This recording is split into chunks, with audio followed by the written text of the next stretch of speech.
السلام علیکم ورحمۃ اللہ وبرکاتہ، اعوذ باللہ من الشیطان الرجیم، بسم اللہ الرحمن الرحیم۔ جی رکوع نمبر 6 کا آغاز ہوتا ہے آیت نمبر 47 سے۔ اللہ تعالیٰ ارشاد فرماتے ہیں، یا بنی اسرائیل اذکروا نعمتی التی انعمت علیکم وانی فضلتکم علی العالمین۔ اے بنی اسرائیل، میری اس نعمت کو بھی یاد کرو جو میں نے تمہیں عطا کی تھی اور تمہیں تمام اقوام عالم سے بڑھ کر نوازا تھا۔ اللہ تعالیٰ فرماتے ہیں کہ یعنی ایک وہ وقت، یہاں پر کیا بات کی جا رہی ہے، یعنی ایک وہ وقت تھا جب تمام اقوام پر بنی اسرائیل کے علم اور فضل کا ایک روب بیٹھا ہوا تھا، لیکن اللہ تعالیٰ کی اس نعمت کا ان پر الٹا اثر ہوا۔ بجائے اس کے کہ وہ اللہ تعالیٰ کا شکر ادا کرتے اور اس کے سامنے اپنا سر تسلیم خم کرتے اور تقوی اختیار کرتے اور اللہ تعالیٰ کی راہ میں اپنا سب کچھ نچھاور کر دیتے، بلکہ وہ تکبر میں پڑ گئے تو کہ ہم انبیاء کی اولاد ہیں اور اللہ کے محبوب اور چہیتے ہیں، لہٰذا ہمیں عذاب نہیں ہوگا، اور یہ بات ان کے عقیدے میں مکمل طور پر راسخ ہو گئی۔ وہ اپنے آپ کو اللہ کا چہیتی ترین قوم سمجھنے لگے۔ تو اللہ تعالیٰ نے ان کے بارے میں فرمایا، اے بنی اسرائیل، میری اس نعمت کو بھی یاد کرو جو میں نے تمہیں عطا کی تھی اور تمہیں تمام اقوام عالم سے بڑھ کر نوازا تھا۔ واتقوا يوما لا تجزي نفس عن نفس شيئا ولا يقبل منها شفاعة ولا يؤخذ منها عدل ولا هم ينصرون۔ اور اس دن سے ڈرتے رہو جب نہ تو کوئی کسی دوسرے کے کام آ سکے گا اور نہ اس کے حق میں سفارش قبول کی جائے گی۔ ان کے اسی غلط عقیدے کا اس آیت میں جواب دیا گیا ہے کہ عذاب سے نجات کی چار صورتیں ممکن ہیں، ان میں سے کوئی بھی تمہارے کام نہ آ سکے گی، یعنی کوئی شخص دوسرے کا بوجھ اٹھانے کو تیار نہ ہوگا، نہ کسی کی سفارش کام آئے گی، نہ وہ فدیہ دے کر چھوٹ سکے گا، اور نہ ہی اللہ کے مقابلے میں وہاں اس کا کوئی حامی اور ناصر اور مددگار ہوگا۔ لہٰذا خوب سمجھ لو کہ محض انبیاء کی اولاد ہونے کی بنا پر تم کبھی بھی اپنے کاموں کی سزا سے نہیں بچ سکتے۔ یہ درست ہے کہ قیامت کے دن انبیاء اور صالحین گناہ گاروں کے لیے سفارش کریں گے، لیکن اس سفارش کی شرائط ایسی ہیں کہ سفارش پر تکیہ کرنا مشکل ہے، یعنی وہ بھی اللہ تعالیٰ کی مرضی کے مطابق ہی سفارش کریں گے۔ جس کو اللہ تعالیٰ جس کے لیے اجازت دیں گے صرف اسی کی سفارش کر سکیں گے، جس کے لیے اللہ تعالیٰ اجازت نہیں دیں گے کوئی کسی کے لیے سفارش نہیں کر سکے گا۔ اسی لیے اللہ تعالیٰ نے فرمایا کہ اس دن نہ کسی اس کے حق میں کوئی سفارش قبول نہیں کی جائے گی اور نہ ہی اسے کوئی معاوضہ لیا جائے گا۔ اگر وہ کوئی فدیہ دے کر، کوئی صدقہ خیرات کر کے اپنے آپ کو بچانا چاہے گا تو کوئی بھی صدقہ خیرات ان سے قبول نہ کیا جائے گا، چاہے وہ پوری زمین کے برابر بھر کر سونا بھی کیوں نہ لے آئیں، اللہ تعالیٰ وہ بھی قبول نہ کرے گا۔ حالانکہ دنیا کے اندر اللہ تعالیٰ نے ہمیں کہا کہ وہ ایک کھجور کے جو گٹھلی کے برابر بھی ہم صدقہ کر دیں اور ایک رائی کے برابر بھی صدقہ کر دیں وہ بھی قبول کیا جائے گا، لیکن روز قیامت اگر کوئی پوری زمین کے برابر بھی مال اور دولت لے آئے تو وہ قبول نہ کیا جائے گا، اور نہ ہی ان مجرموں سے کوئی کہیں سے بھی مدد پہنچ سکے گی۔ پھر اللہ تعالیٰ نے فرمایا وَإِذْ نَجَّيْنَاكُم مِّنْ آلِ فِرْعَوْنَ يَسُومُونَكُمْ سُوءَ الْعَذَابِ يُذَبِّحُونَ أَبْنَاءَكُمْ وَيَسْتَحْيُونَ نِسَاءَكُمْ۔ پھر وہ وقت بھی یاد کرو جب ہم نے تمہیں آل فرعون سے نجات دی تھی، یہ لوگ تمہیں سخت دکھ دیتے تھے، تمہارے بیٹوں کو تو ذبح کر ڈالتے تھے اور تمہاری عورتوں کو زندہ رہنے دیتے تھے، اور تمہاری اس حالت میں تمہارے رب کی طرف سے ایک بڑی سخت آزمائش تھی۔ فرعون نے ایک خواب دیکھا تھا جس کی تعبیر اس کے نجومیوں نے یہ دی تھی کہ بنی اسرائیل میں ایک شخص پیدا ہوگا جو تمہیں اور تمہاری سلطنت کو غارت کر دے گا۔ فرعون نے اس کا حل یہ سوچا کہ اپنی مملکت میں حکم دے دیا کہ بنی اسرائیل کے ہاں جو بچہ پیدا ہوا اسے مار ڈالا جائے، اور جو لڑکیاں پیدا ہوں انہیں اپنی لونڈیاں بنا لیا جائے۔ اپنی حکومت کو بچانے کے لیے اس کی یہ تدبیر انتہائی ظالمانہ تھی، مگر جو کام اللہ کو منظور تھا وہ ہو کے رہا اور فرعون کے سر پر چڑھ کر ہوا۔ موسیٰ علیہ السلام پیدا ہوئے اور اللہ تعالیٰ نے موسیٰ علیہ السلام کو فرعون کے گھر میں ہی ان کی پرورش کروائی۔ تو اللہ تعالیٰ پھر مزید اگلی آیت میں مزید ارشاد فرماتے ہیں کہ یہ ایک بہت بڑی آزمائش تھی ان کی، اور اللہ تعالیٰ نے اس آزمائش سے ان کو نکالا۔ کتنی بڑی آزمائش کہ بیٹے نہیں ہیں، بیٹے ہیں اور ان کی آنکھوں کے سامنے بیٹوں کو ذبح کیا جا رہا ہے۔ اچھا یہ ایک دفعہ نہیں ہوا، یہ دوسری دفعہ جب حضرت موسیٰ علیہ السلام پھر اس قوم میں واپس آئے تو پھر سے انہوں نے یہ کام شروع کر دیا تھا۔ اس وقت حضرت موسیٰ علیہ السلام کی قوم نے کہا کہ آپ کے آنے سے بھی ہمیں کوئی آسانی نہیں ملی، ہم تکلیفوں پر تکلیفیں ہی اٹھا رہے ہیں۔ اب اللہ تعالیٰ اگلی احسان کے بارے میں فرماتے ہیں کہ اور وہ وقت وَإِذْ فَرَقْنَا بِكُمُ الْبَحْرَ فَأَنْجَيْنَاكُمْ وَأَغْرَقْنَا آلَ فِرْعَوْنَ وَأَنْتُمْ تَنظُرُونَ، اور وہ وقت بھی یاد کرو جب ہم نے تمہاری خاطر سمندر کو پھاڑ کر اس میں راستہ بنا دیا تھا، اس طرح ہم نے تمہیں نجات دے دی اور آل فرعون کو اس سمندر میں غرق کر دیا، اور یہ سب کچھ تم دیکھ رہے تھے تمہاری آنکھوں کے سامنے۔ یعنی یہ کوئی کہانی نہیں تھی کہ کوئی آ کر بیان کرتا، بلکہ تمہاری آنکھوں کے سامنے ہم نے تمہیں اسی دریا سے نکالا، اور فرعون کو اسی دریا کے اندر اس کے پوری افواج کے ساتھ غرق کر دیا۔ تم نہتے تھے، خالی ہاتھ تھے، تم طاقت میں نہ تھے، وہ طاقت کے ہونے کے باوجود بھی سارے کے سارے ڈوب گئے۔ پھر اللہ تعالیٰ فرماتے ہیں اگلی آیت کے اندر کہ وَإِذْ وَاعَدْنَا مُوسَىٰ 40 لَيْلَةً ثُمَّ اتَّخَذْتُمُ الْعِجْلَ مِن بَعْدِهِ وَأَنْتُمْ ظَالِمُونَ، اور وہ واقعہ بھی یاد کرو جب ہم نے موسیٰ کو 40 راتوں کے وعدے پر بلایا تو ان کی غیر موجودگی میں تم نے بچھڑے کو معبود بنا لیا اور تم خود ہی ظالم تھے۔ فرعون کے غرق ہونے کے بعد بنی اسرائیل جب جزیرہ نمائے سینا میں پہنچ گئے تو اللہ تعالیٰ نے موسیٰ علیہ السلام کو 40 راتوں کے لیے کوہ طور پر طلب کیا، کیونکہ اب ان کو دین سکھانا مقصود تھا، تاکہ ان کو نئی آزاد زندگی، آزاد قوم یعنی بنی اسرائیل کو عملی ہدایات عطا کی جا سکے۔ موسیٰ علیہ السلام کے جانے کے بعد اس قوم نے کیا کیا کہ بچڑے کی پوجا شروع کر دی۔ مصر میں گوسالہ پرستی کا عام رواج تھا۔ گوسالہ کہتے ہیں بچڑے کی پوجا کرنا۔ تو یوسف علیہ السلام کے بعد بنی اسرائیل انحطاط کا شکار ہو گئے اور آہستہ آہستہ قبطیوں یعنی فرعونیوں کے غلام بن گئے۔ انہی کے طرح کے انہوں نے طریقے اپنا لیے اور ویسی ہی زندگی گزارنے لگے اور اسی قسم کے کاموں میں پڑ گئے، شرک کرنے لگ گئے۔ حضرت یوسف علیہ السلام کی وفات کے بعد قبطیوں والے کام کرنے لگے، فرعونیوں والے۔ فرعون سے نجات پا جانے کے بعد پھر ان کے اندر چونکہ وہ جراثیم تو کئی دلوں میں موجود تھے نا، تو وہ جراثیم ابھی مکمل طور پر ختم نہیں ہوئے تھے۔ ان کو کہا جاتا ہے گوسالہ پرستی، گوسالہ گاف واو سین الف سا لام ہلا، گوسالہ۔ اب جنہوں نے گوسالہ پرستی کی ان کے لیے اللہ تعالیٰ نے کیا حکم دیا، یعنی جنہوں نے اب شرک کیا اب ان کے لیے اللہ نے کیا حکم دیا وہ دیکھتے ہیں۔ اللہ تعالیٰ فرماتے ہیں کہ وَإِذْ وَعَدْنَا، یہ ہو گیا ثُمَّ عَفَوْنَا عَنْكُمْ مِن بَعْدِ ذَلِكَ لَعَلَّكُمْ تَشْكُرُونَ۔ اللہ رب العزت پھر فرماتے ہیں اس آیت کے اندر کہ نہیں، ہم آگے سوری۔ وَإِذْ وَعَدْنَا مُوسَىٰ 40 لَيْلَةً ثُمَّ اتَّخَذْتُمُ الْعِجْلَ۔ اچھا، اب اللہ تعالیٰ فرماتے ہیں اگلی آیت کے اندر، اس کے اندر کیا فرماتے ہیں کہ ان لوگوں نے جب بچھڑے کو بنا لیا، اور پھر اللہ تعالیٰ فرماتے ہیں پھر اس کے بعد ہم نے تمہارا یہ جرم بھی معاف کر دیا۔ جب انہوں نے اللہ تعالیٰ سے معافی مانگی ثم عفونا عنکم من بعد، تو پھر ہم نے یہ جرم بھی تمہارا معاف کر دیا کہ شاید اب تم شکر گزار بن جاؤ، اور ہم نے موسیٰ کو کتاب اور قانون یعنی فرقان دیا تاکہ تم ہدایت پا جاؤ۔ فرقان دیا، فرق کرنے والا، یعنی وہ جو تمہاری حق اور باطل کے درمیان میں فرق کر سکے۔ پھر اللہ تعالیٰ نے فرمایا وَإِذْ قَالَ مُوسَىٰ لِقَوْمِهِ يَا قَوْمِ إِنَّكُمْ ظَلَمْتُمْ أَنفُسَكُمْ بِاتِّخَاذِكُمُ الْعِجْلَ فَتُوبُوا إِلَىٰ بَارِئِكُمْ فَاقْتُلُوا أَنفُسَكُمْ۔ اب ان گوسالہ پرستوں کا اللہ تعالیٰ نے انجام کیا بتایا کہ ان کے ساتھ اب کیا کرنا ہے۔ اللہ تعالیٰ نے موسیٰ علیہ السلام کو کوہ طور پر ہی بنی اسرائیل کی اس گوسالہ پرستی کا بتا دیا، جس پر انہیں سخت دکھ ہوا۔ واپس پہنچ کر قوم سے کہا کہ اب اس ظلم کی سزا یہ ہے کہ جن لوگوں نے بچڑے کی پرستش کی تھی انہیں چن چن کر مار ڈالو۔ اس وقت بنی اسرائیل کے 3 گروہ بن گئے، ایک وہ جنہوں نے بچڑے کی پرستش کی تھی، دوسرے وہ جو انہیں ایسا کرنے سے منع کرتے تھے، تیسرے وہ جو کسی طرف بھی نہیں تھے، غیر جانبدار ہو گئے، نیوٹرل ہو گئے۔ نہ وہ خود گوسالہ پرستی انہوں نے کی اور نہ ہی ان کو منع کیا۔ انہیں حکم یہ دیا گیا کہ منع کرنے والے بچڑا پوجنے والے کو قتل کر دیں، اور جو غیر جانبدار رہے انہیں معاف کر دیا گیا۔ یہ بنی اسرائیل کے لوگ کچھ اس طرح کے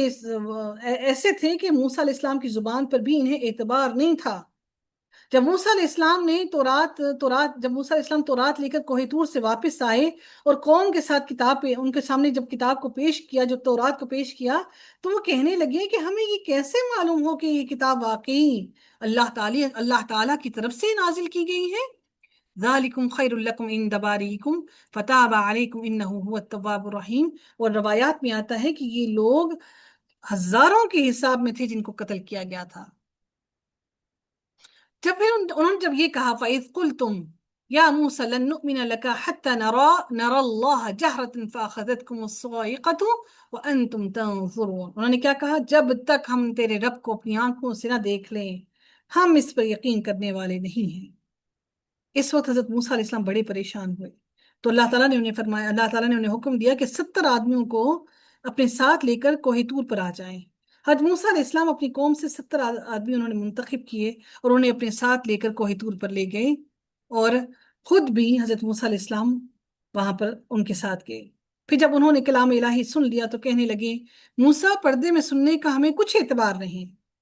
یعنی اپنی کانوں سے سن لیا اللہ تعالیٰ کو۔ انہوں نے کہا کہ ہمیں اعتبار نہیں کہ ہم جو کانوں سے سن رہے ہیں، بلکہ ہم تو اللہ کو اپنی آنکھوں کے سامنے آمنے سامنے دیکھنا چاہتے ہیں۔ اب یہ تو ظاہر ہے کہ ان کا یہ مطالبہ ایسا تھا کہ بالکل جہالت پر مبنی تھا۔ موسیٰ علیہ السلام جب خود بھی اللہ کی تجلی کتاب نہ لا سکے اور وہ بے ہوش ہو کر گر گئے اور پہاڑ بھی ریزہ ریزہ ہو گیا، تو بھلا یہ کس طرح سے اللہ تعالیٰ کو دیکھ سکتے تھے؟ اب موسیٰ علیہ السلام کو یہ فکر ہوئی کہ جب وہ اللہ تعالیٰ نے اپنی تجلی ان کو دیکھا، انہوں نے جب یہ کہا کہ اللہ تعالیٰ نے فرمایا کہ سامنے اس پہاڑ کو دیکھو، تو جب وہ ان کے اس مطالبے پر جب بجلی گری، شاید کہ یہ بھی اللہ تعالیٰ کی تجلی ہی کی کوئی صورت ہو، اور تمام کا تمام پہاڑ جو ہے وہ بھسم ہو کر رہ گیا، وہ سب کے سب لوگ مر گئے۔ اب موسیٰ علیہ السلام کو یہ فکر ہوئی کہ اب اگر اکیلے واپس گئے تو قوم سے کیا کہیں گے؟ پھر اللہ تعالیٰ سے انہوں نے دعا کی اور فرمایا کہ اے اللہ، اگر تیری یہ مشیت تھی تو آج سے پہلے انہیں اور مجھے بھی تو ہلاک کر دیا ہوتا تو نے، کیا آج تو ان نادان لوگوں کی بات پر ہمیں ہلاک کرتا ہے؟ اللہ تعالیٰ نے موسیٰ علیہ السلام کی دعا قبول فرما کر انہیں پھر سے زندہ کیا۔ سورہ الاعراف کی آیت نمبر 155 میں یہ دعا حضرت موسیٰ علیہ السلام کی درج ہے۔ اللہ تعالیٰ پھر فرماتی ہیں وَظَلَّلْنَا عَلَيْكُمُ الْغَمَامَ وَأَنزَلْنَا عَلَيْكُمُ الْمَنَّ وَالسَّلْوَىٰ، اور ہم نے تم پر بادل کا سایہ کیا اور تمہارے کھانے کو من اور سلوہ اتارا اور کہا یہ پاکیزہ چیزیں کھاؤ جو ہم نے تمہیں عطا کی ہیں، اور دیکھو تمہارے اسلاف نے ہم پر تو کوئی ظلم نہ کیا، تم لوگوں نے ہم پر کوئی ظلم نہ کیا بلکہ وہ اپنے آپ پر ہی ظلم کرتے رہے ہیں۔ یعنی موسیٰ علیہ السلام جب بنی اسرائیل کو لے کر وادی سینا میں پہنچے تو اس وقت یہ قوم لاکھوں کی تعداد میں تھی۔ موسیٰ علیہ السلام نے ملک شام پر حملہ کرنے کے لیے کہا، یہی وہ ملک تھا جس کا ان سے وعدہ کیا گیا تھا۔ تو یہ لوگ کہنے لگے موسیٰ وہاں تو بڑے جابر قسم کے لوگ رہتے ہیں، لہٰذا ہم ان کے ساتھ مقابلہ کرنے کی طاقت نہیں رکھتے، اور اگر یہ حملہ انتہائی ضروری ہے بھی تو اے موسیٰ تم اور تمہارا پروردگار دونوں جا کر ان سے جنگ کرو، ہم یہاں بیٹھ کر دیکھتے ہیں۔ ان کا یہ جواب انتہائی بزدلی کا جواب تھا، کیونکہ وہ مدتوں سے سالوں سے فرعون کی غلامی میں رہنے کی وجہ سے وہ بزدلی ان کے دلوں میں پیدا ہو چکی تھی۔ آج مسلمانوں کے دلوں میں بزدلی اس مال کی وجہ سے، دولت کی وجہ سے پیدا ہو گئی ہے۔ تو جب انہوں نے اس جہاد سے انکار کر دیا تو اس جہاد کے انکار کرنے کے سبب اس جواب پر اللہ تعالیٰ نے ان کے لیے ملک شام کی فتح 40 سال تک کے لیے مؤخر کر دی۔ ان کو پھر فتح نہیں ملی تاکہ اس عرصے میں یہ بزدل نسل مر کھپ جائے، یعنی وہ جو نسل تھی وہ بزدل نسل ساری کی ساری مر جائے، اور آئندہ جو نسل آئی وہ ان کے دلوں میں آزادی میں، کیونکہ اس نسل نے آزادی میں آنکھیں کھولی ہوں گی تو وہ آزاد ہوں گے، اور ان میں ہمت اور جرت بھی پیدا ہوگی، اور وہ جہاد کے قابل بھی ہوں گے۔ اب سوال یہ تھا کہ اس بیابان میں کوئی مکان تھے اور نہ ہی کوئی سامان تھا، جہاں کے جبکہ لوگ لاکھوں کی تعداد میں تھے۔ اب اللہ تعالیٰ پھر اپنا احسان یاد دلا رہے ہیں، کیا احسان اللہ نے اس وقت ان پر کیا، اور ہم نے تم پر بادل کا سایہ کیا، اور اب اللہ تعالیٰ نے اس طویل مدت کے لیے آسمان کو ابر آلود رکھا، ورنہ یہ سارے کے سارے لوگ دھوپ کی شدت سے تباہ و برباد ہو جاتے ہیں۔ خوراک کا یہ ابھی یعنی وہ اللہ کی نافرمانی کر چکے تھے، پھر اللہ نے ان کو انعام دیا، خوراک کا یہ انتظام فرمایا کہ کثیر تعداد میں من و سلوہ نازل فرمائے۔ من ایک میٹھی چیز تھی جو دھنیے کے بیج جیسی تھی اور رات کو اوس کی شکل میں نازل ہوتی تھی، اور سلوا بٹیر کی طرح کا کہ پرندے تھے جنہیں یہ لوگ بھون کر اور کباب بنا کر کھاتے تھے۔ یہ غذائیں ان کو بغیر کسی مشقت کے ملتی تھیں اور اللہ تعالیٰ کی طرف سے اتنی زیادہ مقدار میں تھیں اور ایک طویل عرصے تک ان کو ملتی بھی رہی۔ اللہ تعالیٰ کی اس قوم پر یہ خاص انعامات تھے، ورنہ جو مایوس کن انہوں نے جواب حضرت موسیٰ علیہ السلام کو دیا تھا، اگر اللہ چاہتا تو اس جواب کی صورت میں ان سب کو ہلاک کر دیتا۔ اور پھر اس جزیرے میں اس طرح زندگی بسر کرنا، یعنی وہاں پر صحرا،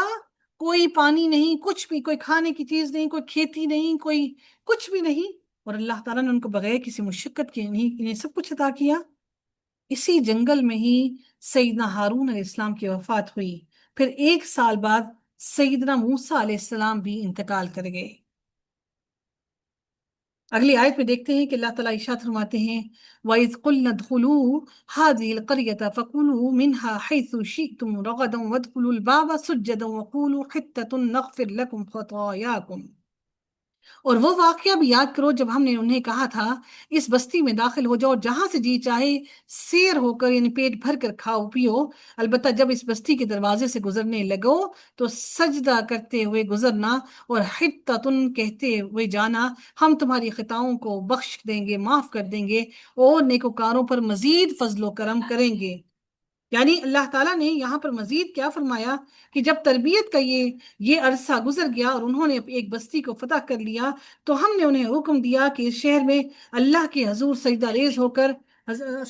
ہو کر داخل ہونا اور اللہ تعالیٰ سے استغفار بھی کرنا، اور حطۃ کہتے ہوئے داخل ہونا۔ حطۃ کا ایک مطلب معنی یہ بھی ہو سکتا ہے کہ جن لوگوں پر تم فتح پاؤ ان میں قتل و غارت نہ شروع کرنا بلکہ انہیں معاف کر دینا، جیسا کہ فتح مکہ کے موقع پر رسول اللہ صلی اللہ علیہ وآلہ وسلم نے یہی کچھ کیا تھا تاکہ ہم تمہاری خطائیں معاف کر کے تمہیں انعامات سے نوازیں، لیکن ان لوگوں نے ایسا نہ کیا۔ وہ حطۃ کہنے کے بجائے اور سجدہ کرنے کے بجائے وہ گھسیٹتے ہوئے خود کو بستی کے اندر داخل ہوئے، اور انہوں نے کیا کیا، مزید اہم ترین بات انہوں نے کیا کیا،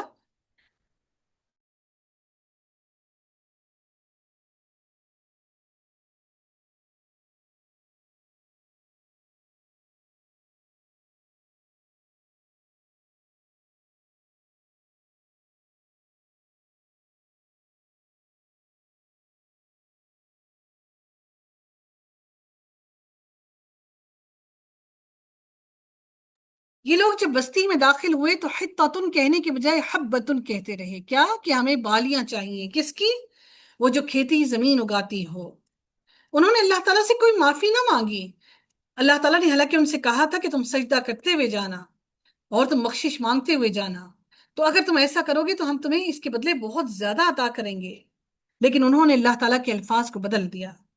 انہوں نے اللہ کے الفاظ حطۃ کو بدل دیا۔ اللہ تعالیٰ فرماتے ہیں فَبَدَّلَ الَّذِينَ ظَلَمُوا قَوْلًا غَيْرَ الَّذِي قِيلَ لَهُمْ فَأَنزَلْنَا عَلَى الَّذِينَ ظَلَمُوا رِجْزًا مِّنَ السَّمَاءِ بِمَا كَانُوا يَفْسُقُونَ، مگر ان ظالموں نے وہ بات ہی بدل دی جو ان سے کہی گئی تھی، سو ہم نے ان ظالموں پر ان کی نافرمانیوں کی بنا پر آسمان سے عذاب نازل کیا۔ ان لوگوں نے اللہ تعالیٰ کی ہدایت کو اپنے پیچھے ڈال دیا، اس کو کوئی بھی توجہ نہ دی، بستی میں داخل ہوتے وقت سجدہ ریز ہونے کے بجائے اکڑتے ہوئے اور سرینوں کے بل گھسٹتے ہوئے داخل ہوئے، اور توبہ استغفار کرنے کے بجائے دنیاوی مال اور دولت کے پیچھے پڑ گئے۔ سیدنا ابو ہریرہ رضی اللہ تعالیٰ عنہ فرماتے ہیں کہ نبی کریم صلی اللہ علیہ وآلہ وسلم نے فرمایا بنی اسرائیل کو حکم دیا گیا تھا کہ شہر کے دروازے سے جھک کر داخل ہونا اور زبان سے حطۃ یعنی گناہوں کی بخشش مانگنا، لیکن وہ اپنے سرینوں کے بل گھسٹتے ہوئے داخل ہوئے اور حطۃ کی بجائے حبۃ فی شعرۃ یعنی دانہ بالی کے اندر کہنے لگے۔ اور کچھ روایات میں آتا ہے کہ وہ حطۃ کی بجائے حنطۃ فی شعرۃ یعنی گندم اپنی بالی کے اندر کے الفاظ استعمال کرتے رہے۔ پھر اللہ تعالیٰ نے جو ان پر عذاب نازل کیا کہ بنی اسرائیل جب شہر پر قابض ہوئے